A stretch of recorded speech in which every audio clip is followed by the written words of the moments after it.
If the admitted patient is new, we made a new patient button. To go to the form, where user can fill up all the necessary details of the patient. Here is the table named Patient Info, where informations being filled up in the form are being saved. To avoid duplicate ID, we will set the patient ID as the primary key. To load automatically the new ID from the last entered ID number, we made a private sub named Load New ID. Call the connection. str will catch the query. numinc will receive the value for the ID and increment. To set the value, we use the if function. If less than 9, there would be 2 zeros before the incremented value. If less than 99, 1 0, and if ID would be greater than 99, there would be no zeros. To save the values, we will use the insert function in query.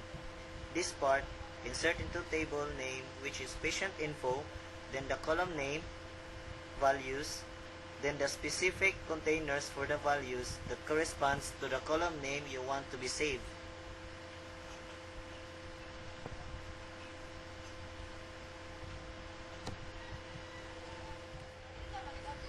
If there are empty fields, we use the if function. If none, it will be successfully saved.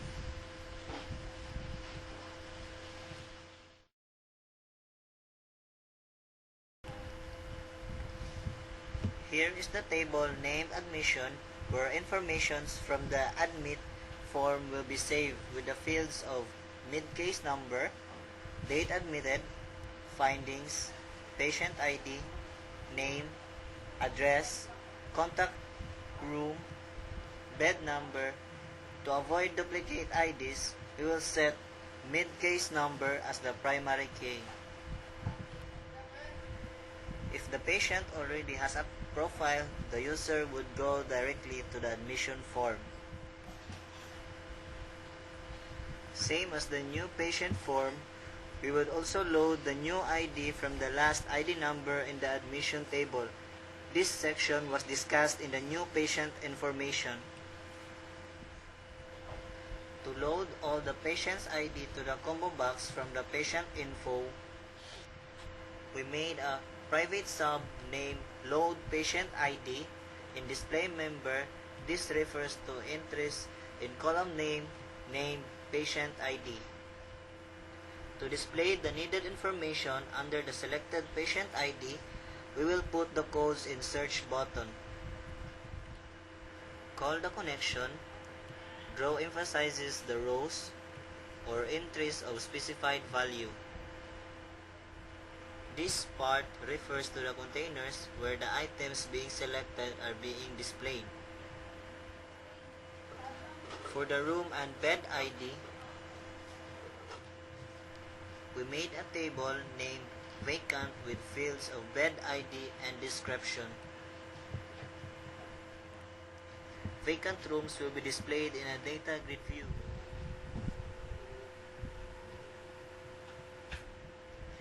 To load the values you want to display in data grid view, you have to call the sub-function, which we named as view1 in the form load. This is how room and bed ID to be done.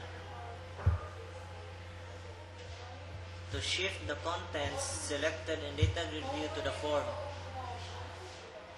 here is the code. DR refers to the rows and data refers to the contents in data grid view. When the patient has occupied the room,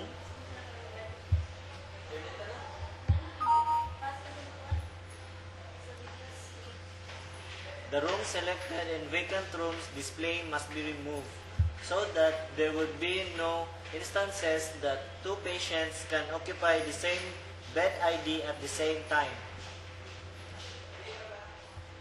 To remove the occupied bed from the displayed vacant rooms, we use the delete function. This refers to the text box that holds the bed ID selected from the vacant rooms. We made a table named occupied to catch the removed bed from the vacant table. It has bed ID, description, and patient ID that refers to the patient ID who occupied the room. To transfer the removed vacant room, we just use the insert function. Here is the code for saving data for the admission of patient.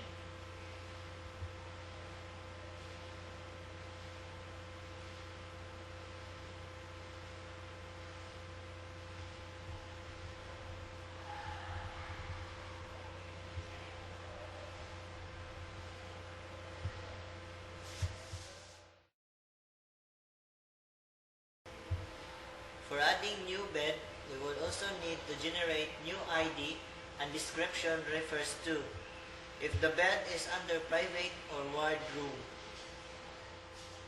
Same as the codes for loading new ID of patients and loading new ID of beds. We just make some changes by referring the table and column name needed.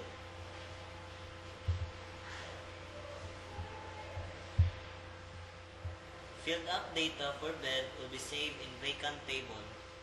Here is the codes for saving the new bed.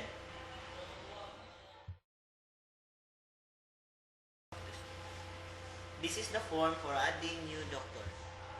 Here is the code for generating new ID for doctors.